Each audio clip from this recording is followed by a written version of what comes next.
രാവിലെ ജോലിയൊക്കെ തീർത്തിട്ട് നേരെ പനേരമൂട് അമ്പലത്തിലോട്ടാണേ പോയത്. കുറേ ദിവസമായി ഇങ്ങോട്ട് വന്നിട്ട്. അപ്പോൾ ഇന്ന് എന്തായാലും അമ്പലത്തിൽ പോകണമെന്ന് വെച്ചിട്ട് ഞാൻ അച്ഛനെയും മോനെയൊന്നും കാത്തിരുന്നില്ല, ഓടി അമ്പലത്തിലോട്ട് വന്ന്. അപ്പോൾ 7 മണിക്കാണ് അമ്പലത്തിൽ വന്നത് കേട്ടോ. സകല ജോലിയും തീർത്ത് കേശുവിനുള്ള സ്നാക്സും ലഞ്ചും എല്ലാം ബാഗിലാക്കി, കേശുവിനുള്ള യൂണിഫോമും എല്ലാം തേച്ച് വെച്ച്, കാപ്പിയും എല്ലാം ഉണ്ടാക്കി എല്ലാം ആക്കി വെച്ചതിന് ശേഷമാണ് അമ്പലത്തിലോട്ട് വന്നത്.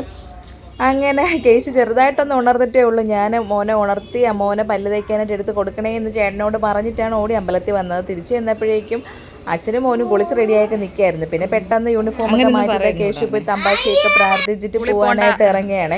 അപ്പോൾ കുറച്ച് ദിവസമായി ഞാനും കൂടെ സ്കൂളിൽ പോയിട്ട്. കഴിഞ്ഞ വർഷം LKG പഠിച്ചിരുന്നപ്പോൾ എല്ലാ ദിവസവും മോൻ്റെ കൂടെ ഞാനും പോകുമായിരുന്നു സ്കൂളിൽ. നമ്മൾ രണ്ടാളും ആയിരുന്നേ കൊണ്ടാക്കിയത്. ഇപ്പോൾ സമയം കിട്ടണില്ല. അപ്പോൾ ഇന്ന് എന്തായാലും എനിക്ക് സ്കൂളിൽ വരണമെന്ന് പറഞ്ഞിട്ട് പിന്നെ ഞാനും കൂടെ പോയി. അങ്ങനെ കേശുക്കുട്ടൻ ടാറ്റ ബൈ ബൈ ഒക്കെ പറഞ്ഞ് ക്ലാസ്സിൽ കയറിപ്പോയി. ഞങ്ങൾ പിന്നെ തിരിച്ച് വീട്ടിലോട്ട് വന്ന്. കാപ്പിയൊന്നും കുടിച്ചില്ലായിരുന്നല്ലോ. അപ്പോൾ വന്നിട്ട് ഇഡ്ഡലി സാമ്പാറും ആയിരുന്നു കാപ്പി. അങ്ങനെ നല്ല വിശാലമായിട്ട് കാപ്പിയൊക്കെ കുടിച്ചിട്ട് കുറേ തുണികൾ അലക്കി വെച്ചിരിക്കുകയായിരുന്നു. അതെല്ലാം പെട്ടെന്ന് എടുത്ത് മേളിൽ കൊണ്ട് വിരിച്ചിട്ടാണ് പോകാനായിട്ട് ഇറങ്ങി. തിരിച്ചു വന്നപ്പോഴേക്കും സുഖമായിരുന്നു. എല്ലാം നനഞ്ഞ് കുതിർന്ന് കിടക്കുകയായിരുന്നു. മഴ അങ്ങ് തകർത്ത് തിമിർത്ത് പെയ്തിട്ട് എൻ്റെ തുണിയെല്ലാം കോളമായി.